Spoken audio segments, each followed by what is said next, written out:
much as Emily wanted to soak in the comfort of Jeremy's dream and take a seat next to Juan under his Bodhi tree, she knew she couldn't stay.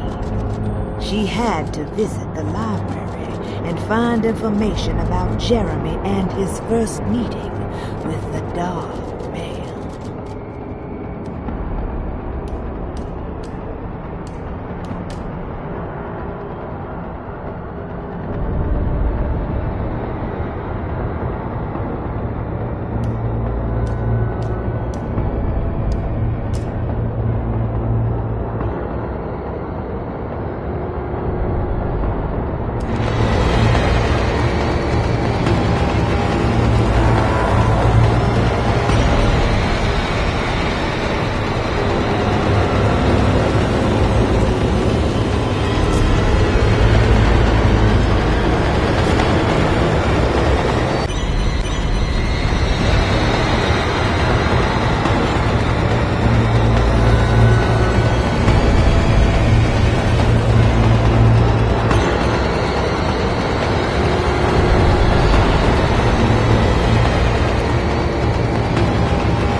It was in the hot autumn that I went through the night with the restless crowds.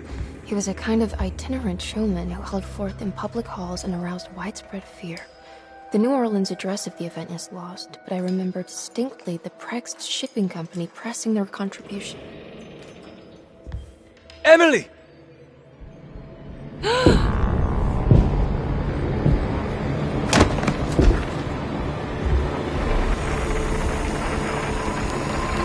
no.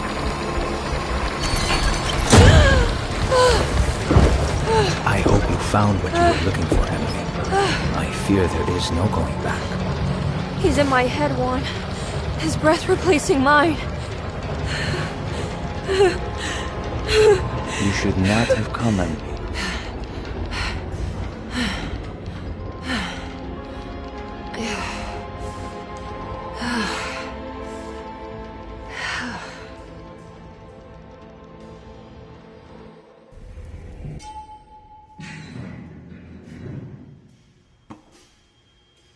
Well, if it isn't my new best friend. Come, join me for some giggle water. Ruth? Oh, Miss Hotwood, don't tell me you've been out swinging without me. Ruth, what is this place? Where are we? Have you never been to the Maccabean before? Goodness me. Tell me, Miss Hotwood, have you ever considered going out for an evening? Are we in New Orleans? Oh, who can tell anymore? I just went inside the grand parlor and suddenly here I am. The Grand Parlor? Can I get back to Derceto from here? Are you sure you want to? We could stay here and drink the night away. How about a gin fizz?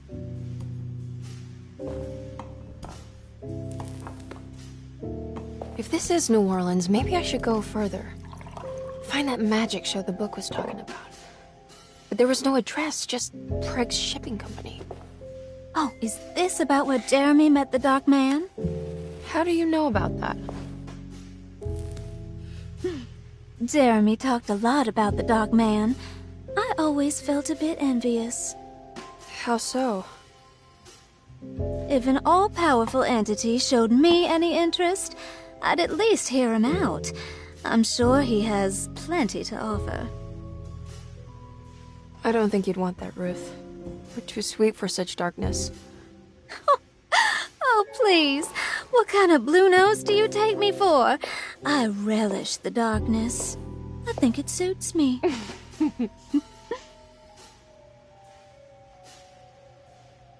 You don't happen to know how to find the Prext Shipping Company, do you? Of course. Their office is just over there. Whoa, what happened? You just got lucky. But I bet you're close.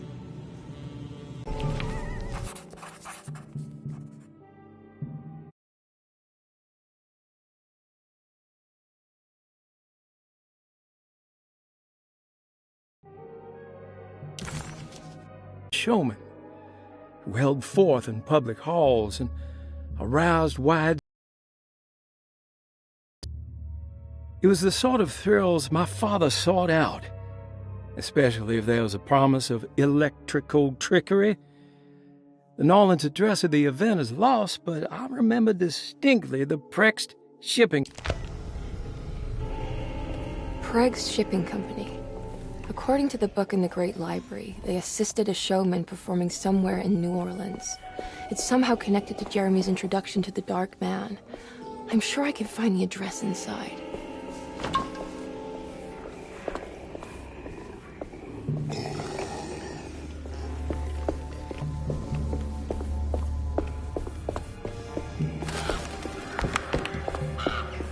It's locked from the other side.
There has to be another way inside.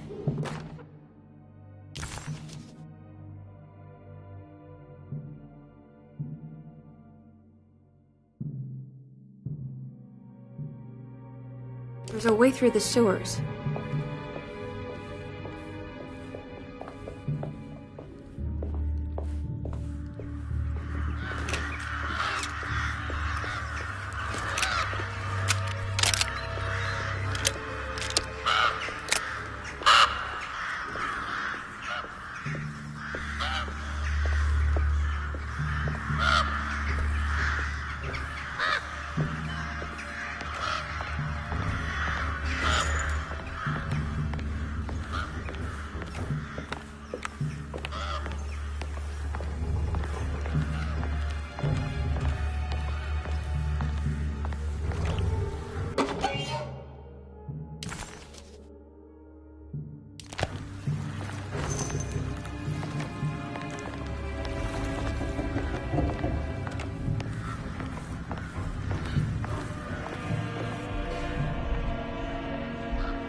Maybe I could move all that junk out of the way with the crane.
all done.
All right.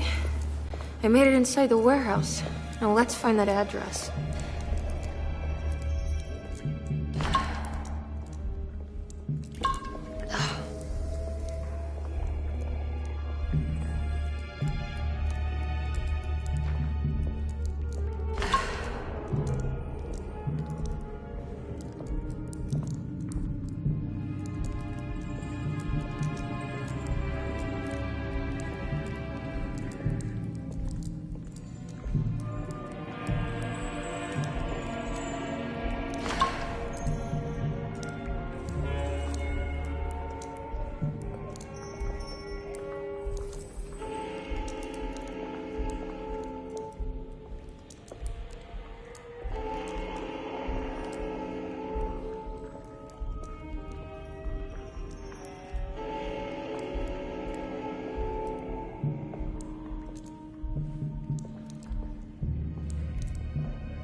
This is getting ridiculous. I mean, I'm not complaining.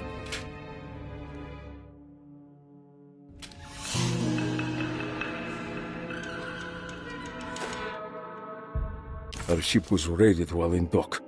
All of his things were recovered, but blood was shed. Several men were carried into the Mississippi River and drowned by ones who live in the deep. All items have now been signed and delivered. Now best keep the papers safe. What is left? Later is right, and hell is back again.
Why couldn't Ruth come with her and help her out, Emily thought. She really didn't want to be alone anymore. At least Emily was back in New Orleans again, in front of the warehouse of the Prext Shipping Company. According to the book in the library, she should find the address to where Jeremy first met.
Cargo Manifesto, September 19th, 1892. Breck Shipping Company delivered 4 steamer trunks, 1 Egyptian sarcophagus, and a large wooden crate belonging to the showman called the Black Pharaoh, performing at K18th Street.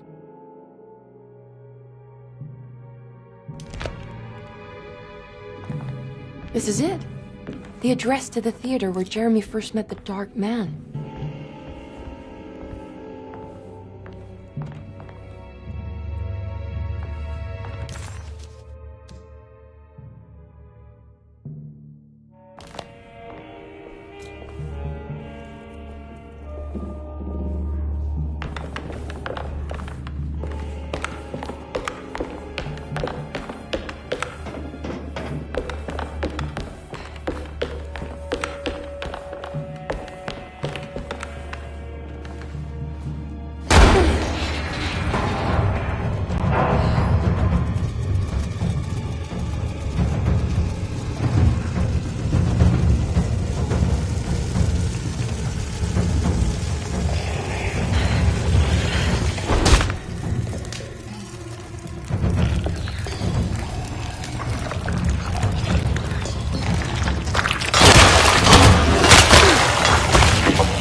fog cleared up.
Emily didn't recognize this part of town. She didn't even know if it was a real address she had found. Did Gallatin Street exist, or was it something Jeremy had made up? As she closed in on the address, she began to worry. Would she meet Jeremy there, or was she running into the arms of the Dark Man himself?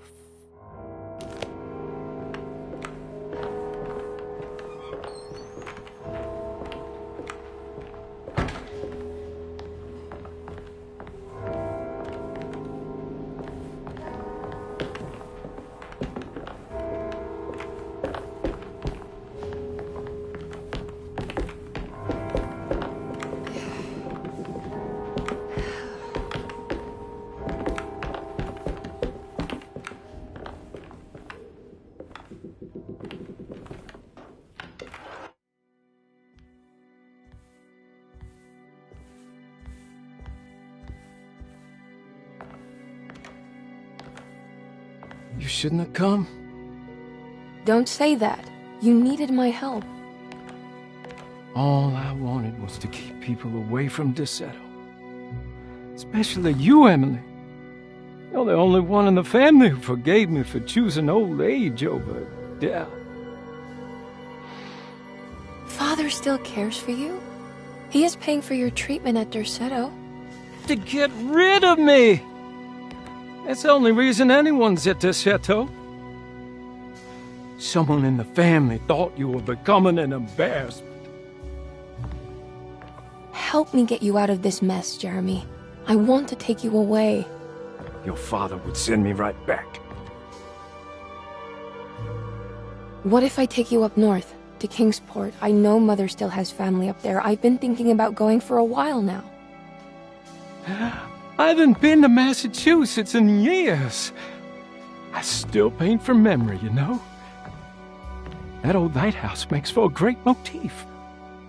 Your father and I would go almost every summer. Then when our great-uncle died, we stopped going back. What is there to be done about the Dark Man?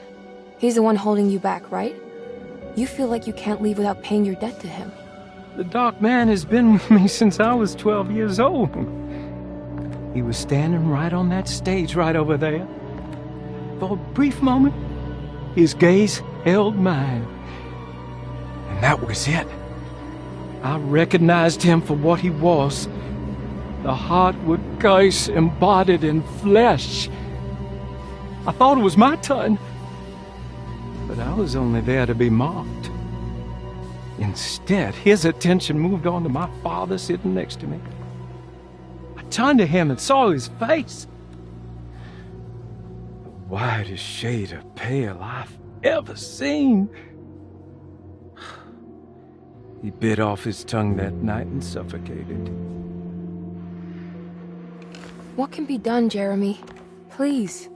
There's a way. 2 ways to be exact. One worse than the other. A written contract now buried inside his sunken temple. Don't you remember what it said? I don't want to. Try, Jeremy. What did the contract say? No, we can't. We can't let New Orleans suffer that blight. I have to make this sacrifice. What are you talking about? Is this the thing from the bayou? Juan said something.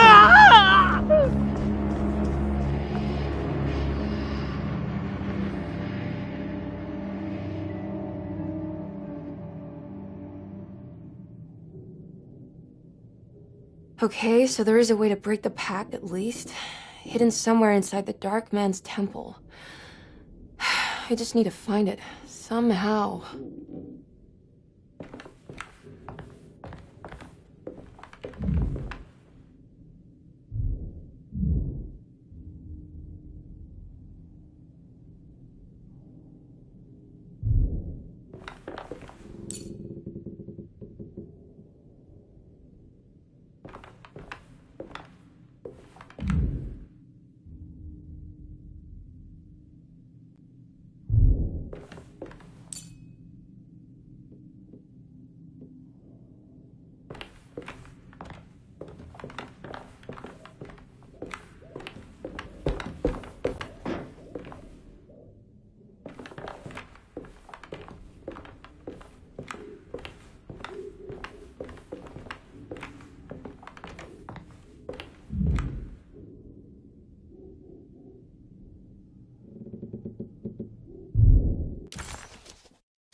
Yeah.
I need to get down there somehow.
temple of Nephron-Ka lies under our camp.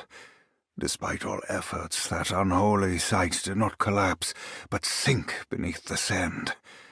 The pharaoh is long dead, his name meticulously stricken from all ancient writing. But that stage meant for blood and terror remains. The temple is said to be lightless, built to harbor all the haunters of the dark found in the very depths of our universe. Calling on the gods meant creating a bridge between our world and theirs. The terrible Aldebaran of Taurus, the Black Sun, was seen as the most important star in the night sky, because, according to the Kitab al-Azif, it was said to be the home of that crawling chaos known as Nyarlathotep. Through ancient mechanisms, it was said that the priests could open shafts channeling the light emitted by that strange stone called the Shining Trapezohedron. Several streams pooled together above the statue of that dark man would then be sent through space towards the Black Sun, a message to the gods. The gifts bestowed on the sender are completely undocumented, but often assumed to involve dark blood pacts, where souls are traded for malicious miracles.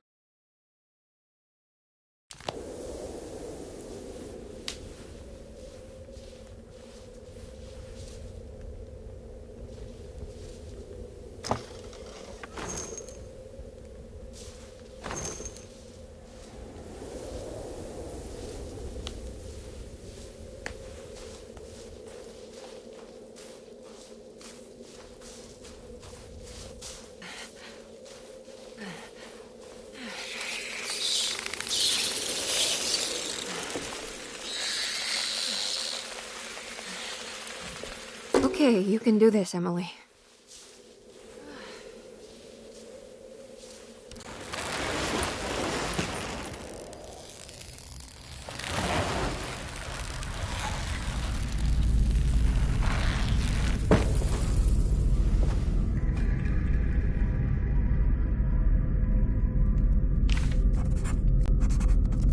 Emily felt a wave of despair as she recognized the temple she had entered.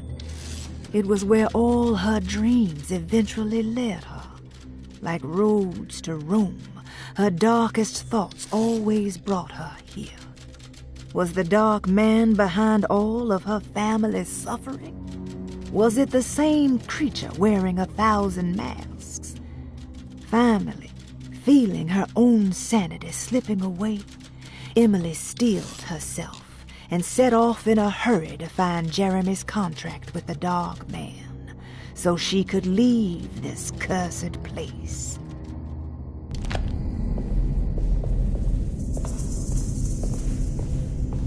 It's the constellation Taurus. The big star is Aldebaran. Something to do with the Dark Man. I've seen this in a dream, but as a shallow pit of darkness.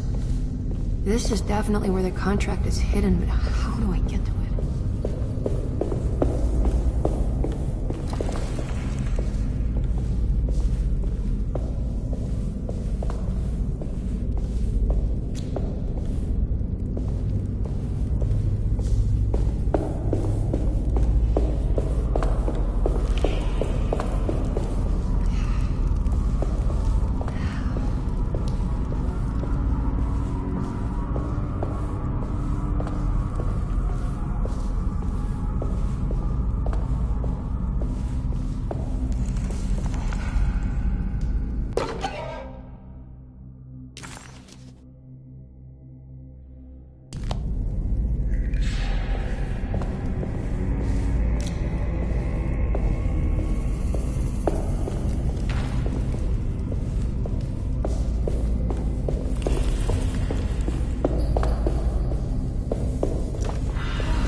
something missing.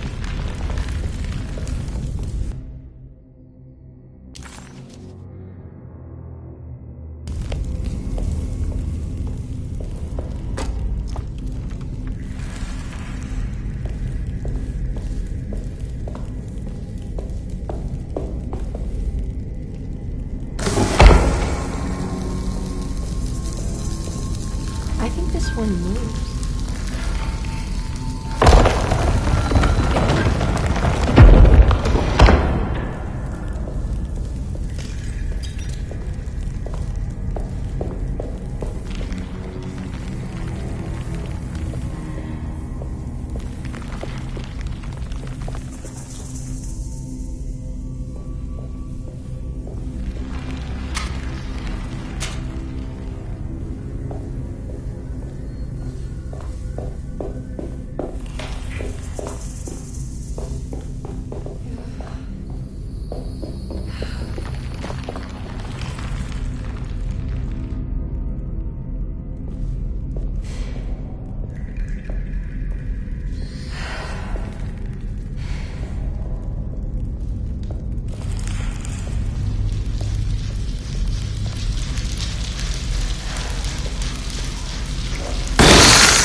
It worked.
Acknowledge psychological trauma. Break through the barriers of self-deceit, temper, manic behavior. Is this it? Is this the contract?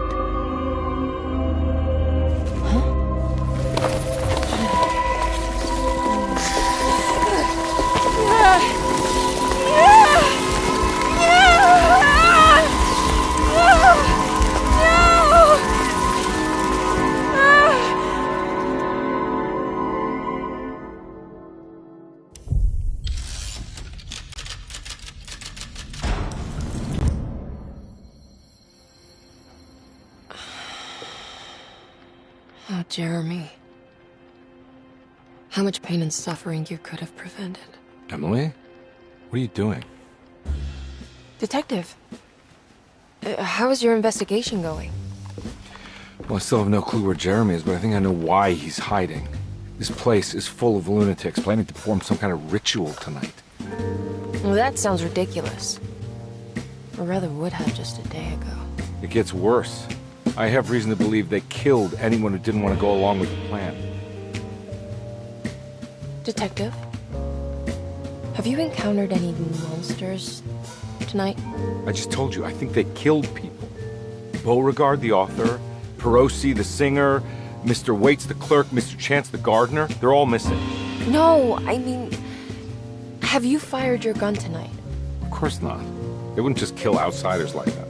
It would bring too much attention. But you should keep your eyes open. So you haven't seen anything strange? Been anywhere else? What are you trying to tell me, Emily? Are you in some kind of danger?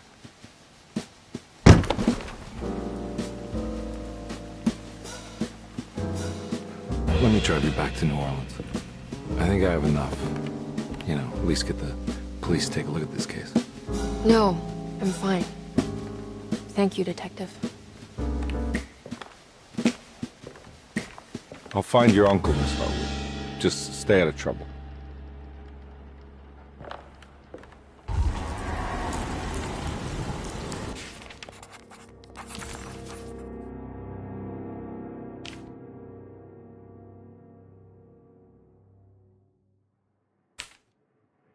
He must first acknowledge psychological trauma in order to proceed.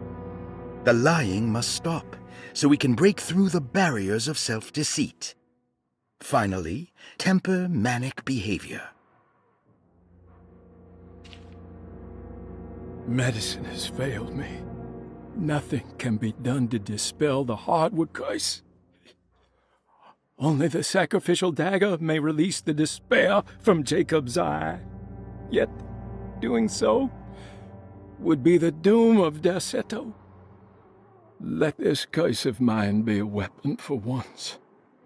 I accept your demands, oh, crawling chaos. Build your prison around this godforsaken hospital. When evil has been starved, I will stay buried forever.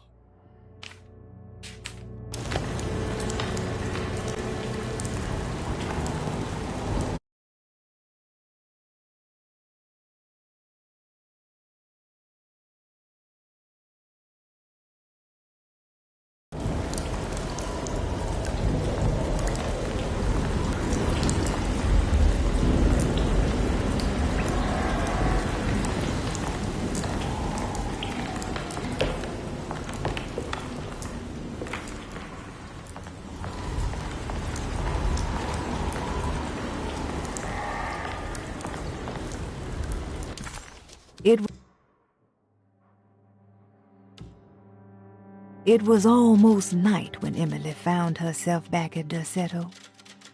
What exactly had she been doing? And what was Detective Conby talking about? Did any of her findings make any sense? All she knew was that she wanted to figure out what the 3 steps to the contract entailed and how this was connected to Dr. Gray.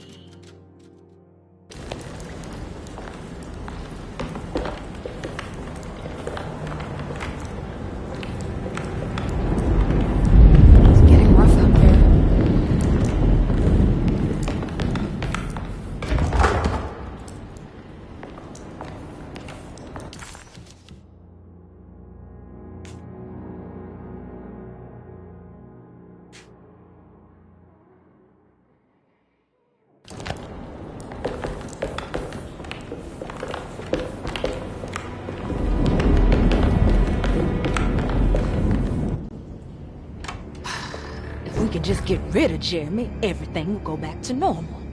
That reminds me. I saw Miss Emily earlier. You remember her? You know she's Jeremy's niece. She's looking for him. That's right. She's helping us, in her own way. As long as she don't stand in the way of the mother of 1,000 young. I don't think she knows or cares about that. She just here for Jeremy. I've been more worried about that Detective Carmen fella. He's been snooping around asking all kinds of questions. God, it hurts. I wish you would stop doing that. Gives me the heebie-jeebies.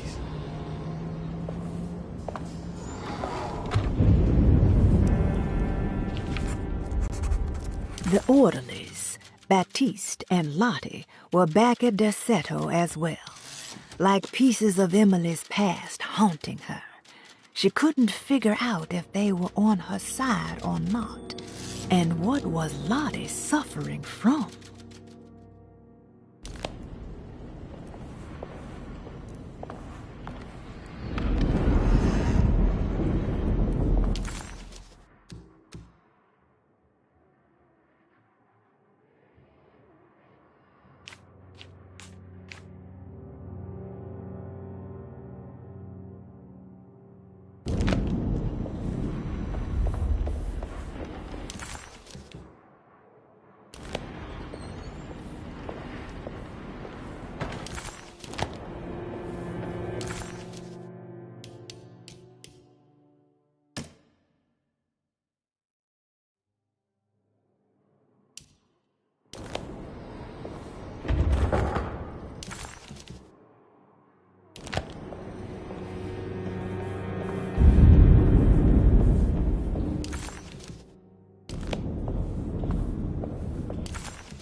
What is going on here?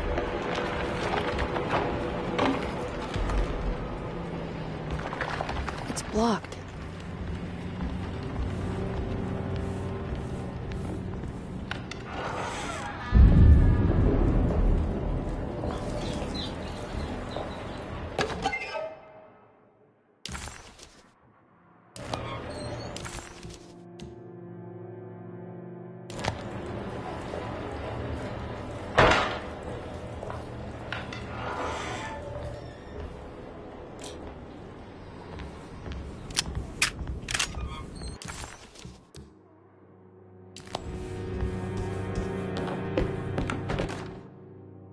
We must have faith that Jeremy's pact with the Dark Man is a bluff.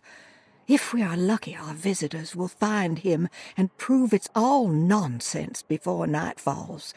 What is true is our attempt to call on her. Too many things have happened for this evening to be in vain. Think of Jack and Cassandra, even Perosi, whose circumstances I can't understand. Grace is a goat without horns. She knows it and will play the role.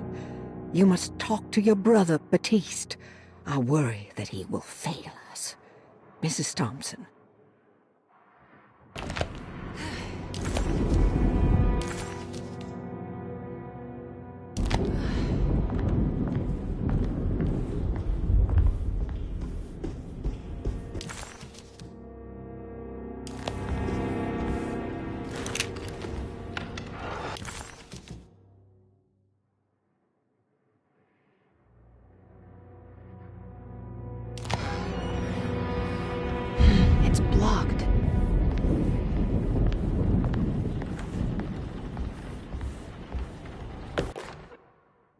Lunacy and the Astarte Artist Colony, a monograph by Yael Klein. In early 1909, the old Derceto plantation outside of New Orleans was turned into an artist's colony. 3 famous European artists rented the house and the surrounding land from the owner, the Ledoux family. The colony was chiefly run by Sebastian Cortez, who was playfully dubbed the captain by his collaborators, William Arges and Heinrich Kassel. The colony existed for 6 years, until one day all 12 members disappeared without a trace. It is widely believed that their disappearance is connected to the disastrous hurricane that passed through on September 29, 1915, but nothing truly supports this claim. What is known is their frequent participation in New Orleans nightlife, their love for hosting parties, and their elaborate contributions to the Mardi Gras parades as the Pirates of Pontchartrain. Accounts of their lifestyle can be found in almost every gossip column. It can effectively be summed up as carefree and bohemian. In late June 1909, the name Astarte first appeared in the newspapers. Cortez said the name came to him as he was painting. There is never any claim to knowing about the ancient Phoenician fertility goddess with the same name before this time. His fellow colonist Heinrich Kassel did know, because he later produced sculptures that show clear references to ancient idols of the goddess. It's impossible to know for sure how this name suddenly made an appearance, but it is interesting because of Derceto's history.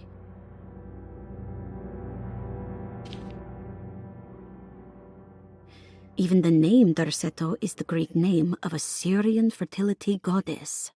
In the case of naming the plantation, Derceto was certainly not an accident. We know that Elijah Pickford intended to build a temple for his cult, for he had distributed pamphlets 2 years prior to the purchase of the land, advertising his intentions.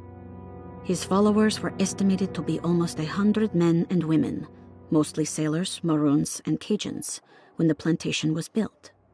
To outsiders, Derceto registered as an ordinary slave plantation, which enabled Pickford and his flock to remain hidden for decades. The official story is that the cult lasted until 1862, when the Union Army came and burned down the plantation and scattered all who lived there. Following the Civil War, new people started to congregate in the ruins of Derceto to invent a new fertility goddess, the Shub Niggurath. As much as Derceto is a particular name to have heard of, it's not entirely uncommon among the learned. Astarte is equally known and could have been subconsciously chosen by well-read artists. Shub Niggurath is, on the other hand, very uncommon. Almost impossible that anyone in Louisiana would have heard that name. The name is referenced only in rare books like Unaussprechlichen Kulten and the Necronomicon, and is believed to be a bastardization of Arabic words meaning pertaining to the dark young. The few paragraphs printed on the goddess are so upsetting that no one in their right mind would want to build a religion resting on such qualities. The Shub Niggurath cult was hard to get rid of, but it is believed that despite the police jailing and killing several cultists over the years, the main culprit in the cult's demise is the cult itself, which seems to line up with every instance of cult activity on Derceto's grounds. When Captain J.W. Norton of the Union Army arrived, he described the people at Derceto as malnourished and maniacal. As much as the army tried to save them, they fought back with fervor, as if nothing was going to stop them from slowly destroying themselves. While the disappearance of the Astarte artist colony remains a mystery, the recurring motif seems to suggest that their fate involved lunacy and a hunger for self-sacrifice to that fertility goddess with 1,000 names.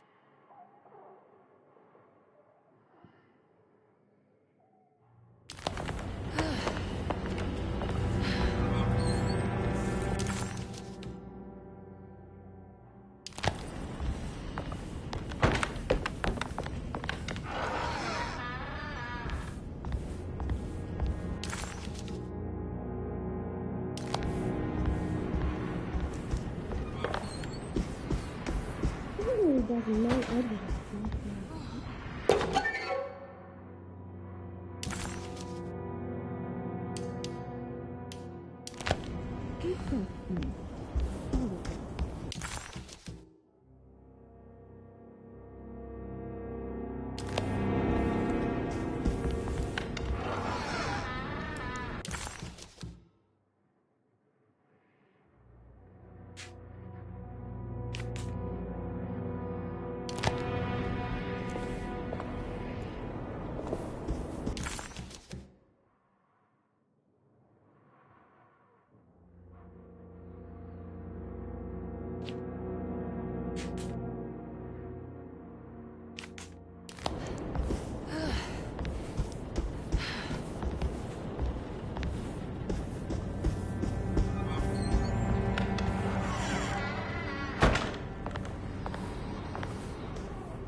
Mrs. Thompson, I understand the last week has been busy.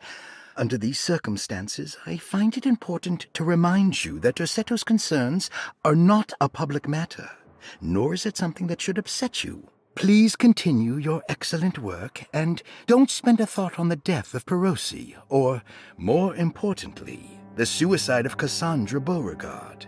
They should mean nothing to you or the staff.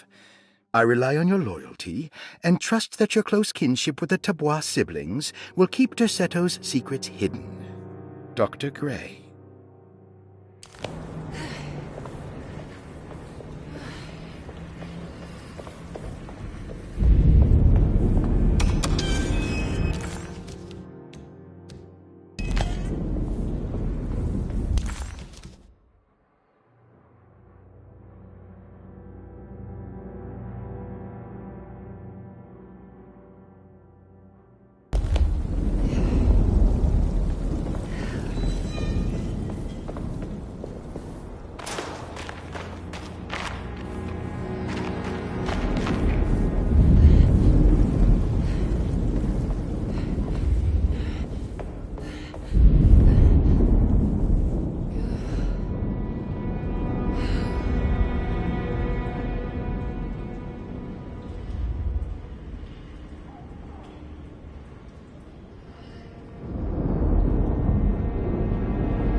don't want to run into the orderlies right now.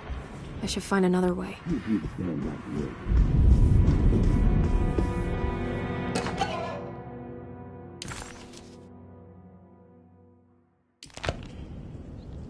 I think Dr. Gray is in there. Maybe I can go snoop around his office then.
I need the key.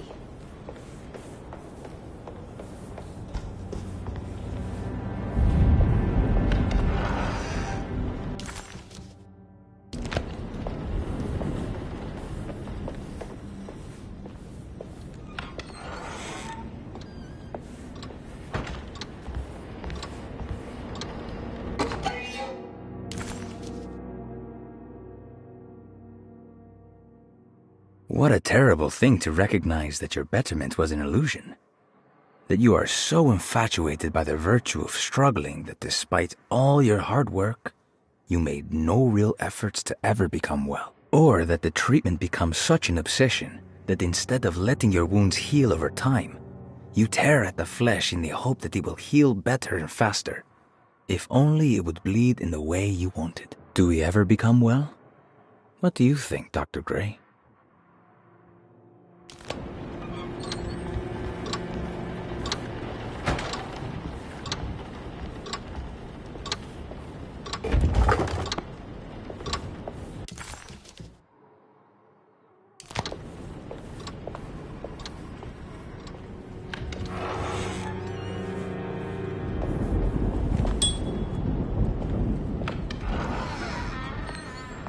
Mr. Waits must have had a spare key to Dr. Gray's office, but where?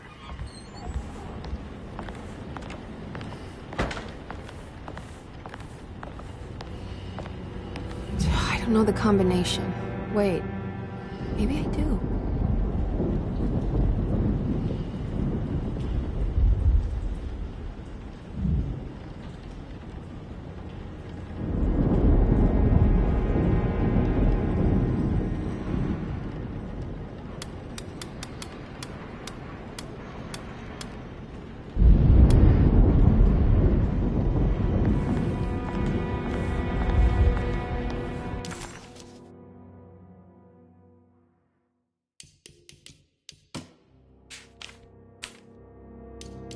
I better get to work on breaking the pact with the Dark Man.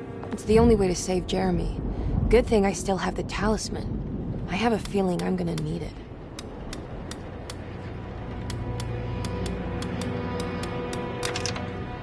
It worked!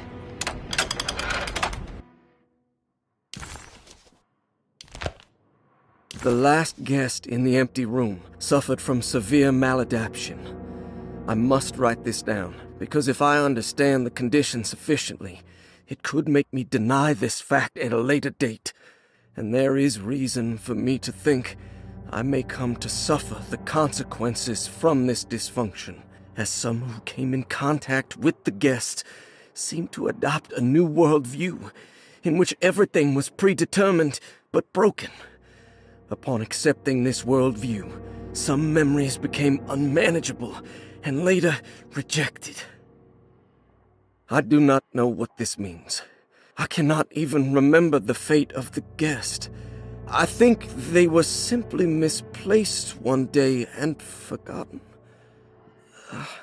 Just like all documents pertaining to this guest, they have all been destroyed, or they never existed in the first place. Who wrote this? There has never been a guest in the empty room.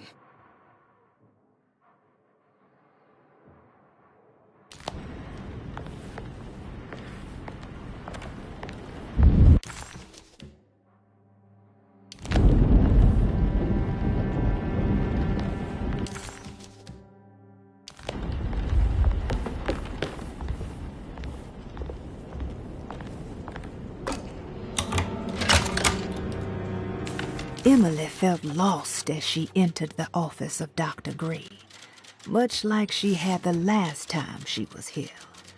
She began to question what she was hoping to find. She was simply going on a hunch that Dr. Gray was somehow tied up in this contract with the Dark Man. Emily couldn't even begin to imagine what kind of evidence she would need. Besides a clear confession, of course. But she doubted she would ever find something like that. She was grasping at straws. The steps on the contract were so confusing to her that she was just hoping to get some small indication on where to go next.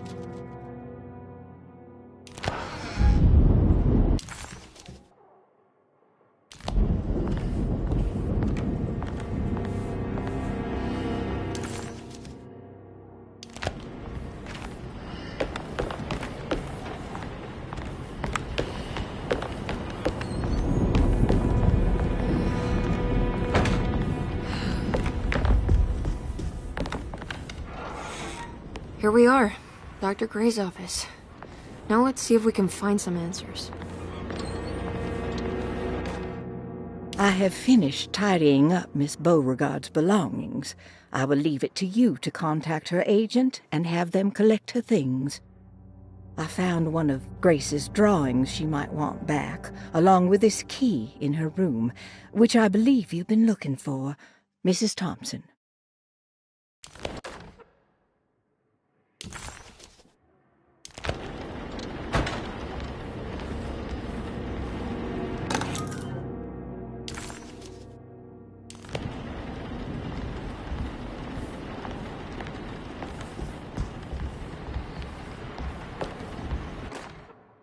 Dearest Dr. Manzetti, I find myself in a losing battle with my patient, As I've disclosed in my previous letter, his delusions have him completely captured.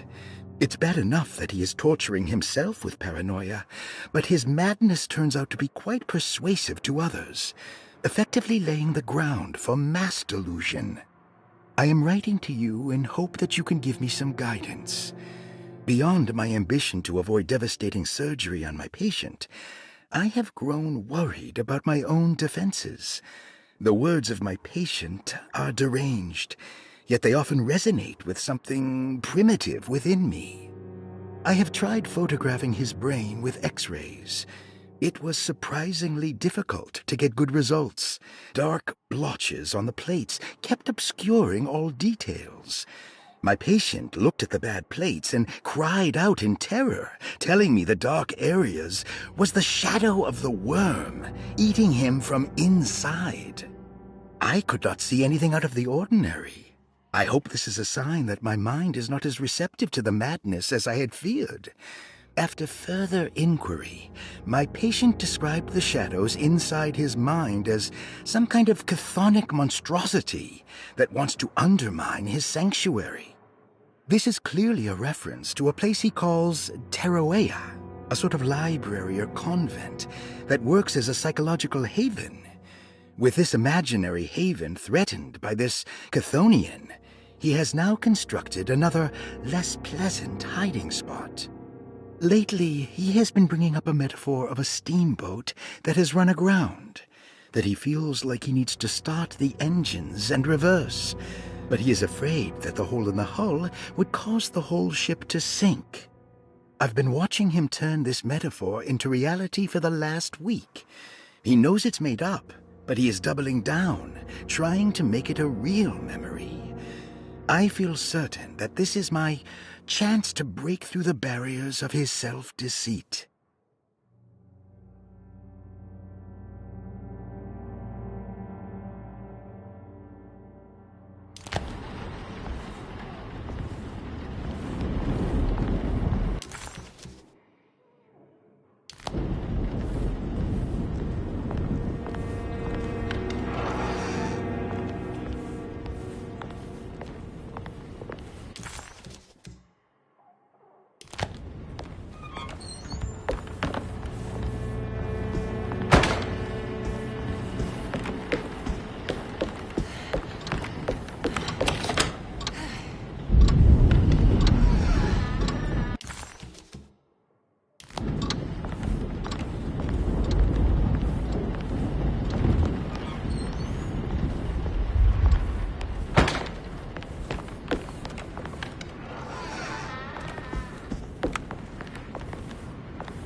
I need the key.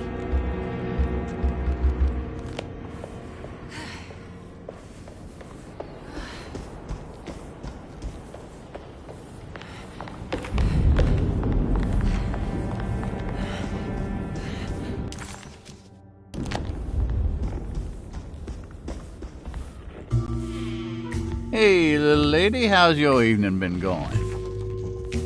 Ups and downs, I suppose. I hear that.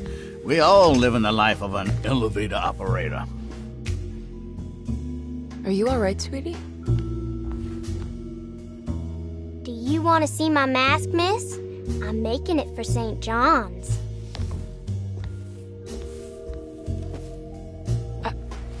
How did you... Is that supposed to be my... Ow!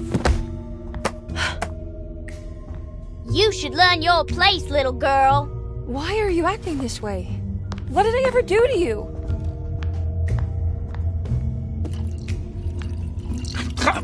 Grace! Grace!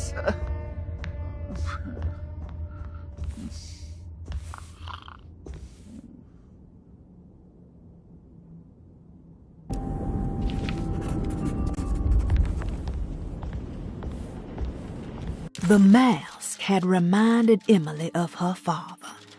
It didn't seem like a chance connection, but a purposeful reference made by that child. How could Grace have known what he looked like and that it would upset Emily so? And why would she use those words? Emily felt like it was beyond strange. It felt impossible. Did it even happen? Was she losing her mind?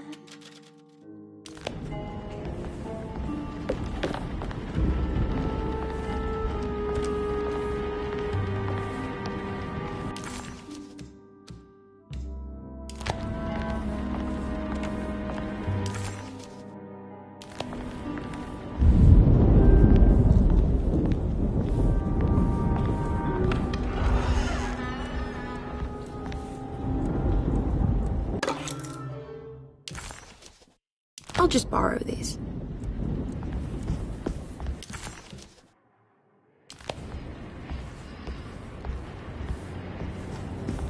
At least he's breathing. I'll just let him sleep it off.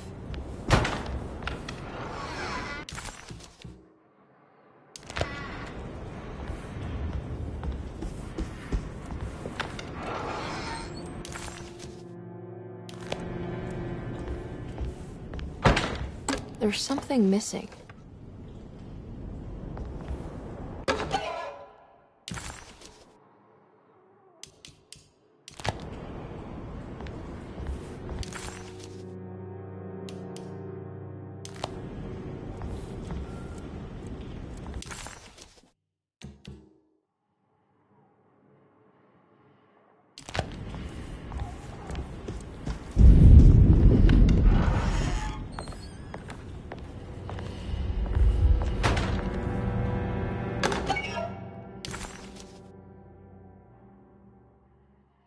What did you expect from them?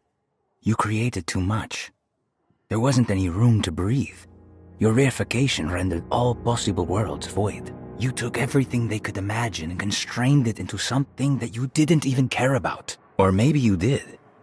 Perhaps you cared the most of all. Maybe you tried to save them from themselves, and that is why you had to die.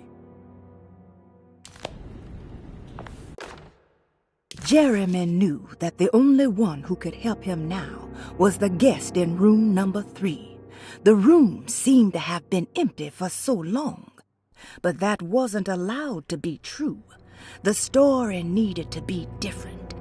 To include something from the outside, he would bring the guest back to room 3 and show them what was in that safe. 913. But those were not the right numbers. That was the combination for the safe in the clerk's office.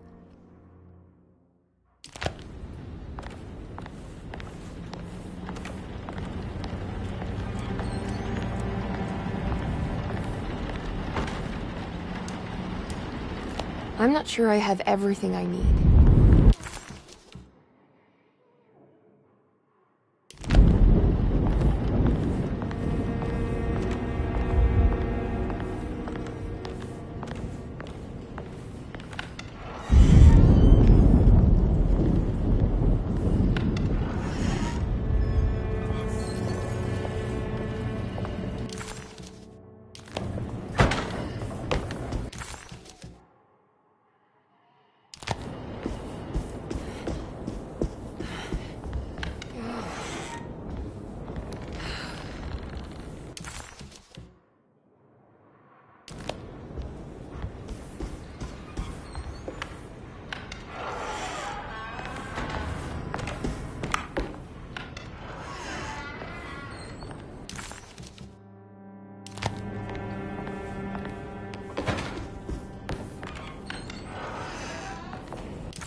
Detective Comby, I'm terribly sorry that my niece has pulled you into this mess. Please, with all my blessings, take her away from this cursed place. I have destroyed that eater of worlds and locked it away in the attic and retreated to a place of hiding. Tell Emily I'm safe. Tell her all the lies you can think of to make her listen. Take her back to New Orleans. Sincerely, Jeremy.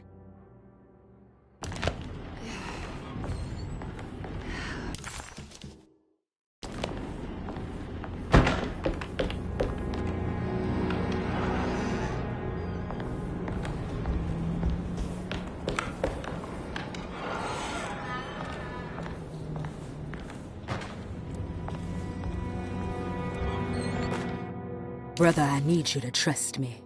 This is the most important moment in our family's history. I know you have doubts and that the terrible Mama Loa told you lies. I would never betray you. I promise. Lottie.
need the key.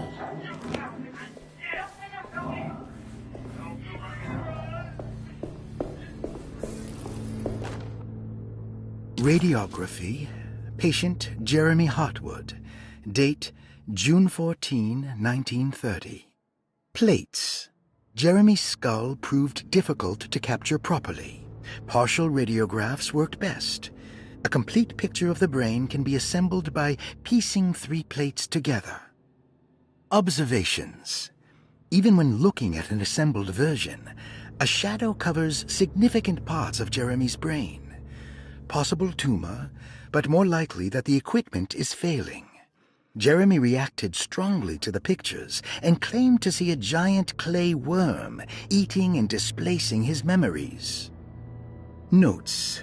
While this exercise has left me nowhere closer to an answer, I feel confident that a Burkhardt lobotomy should sever all necessary parts.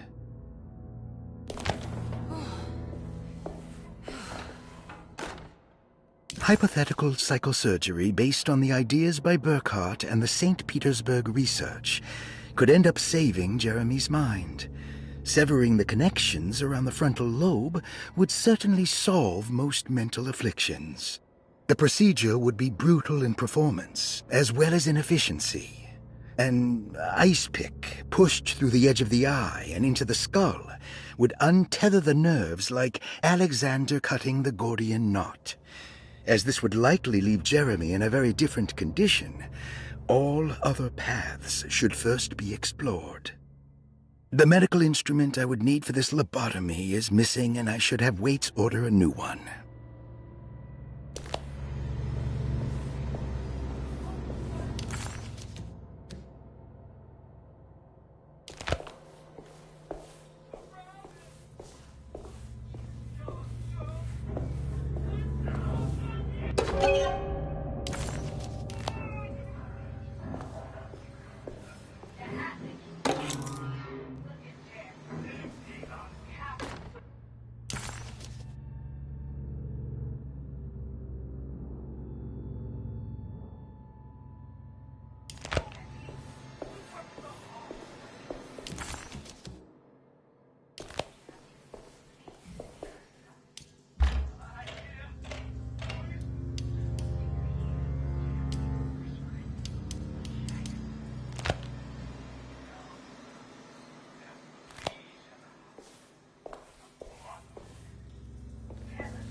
What's happening?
What's this?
Oh, that's better.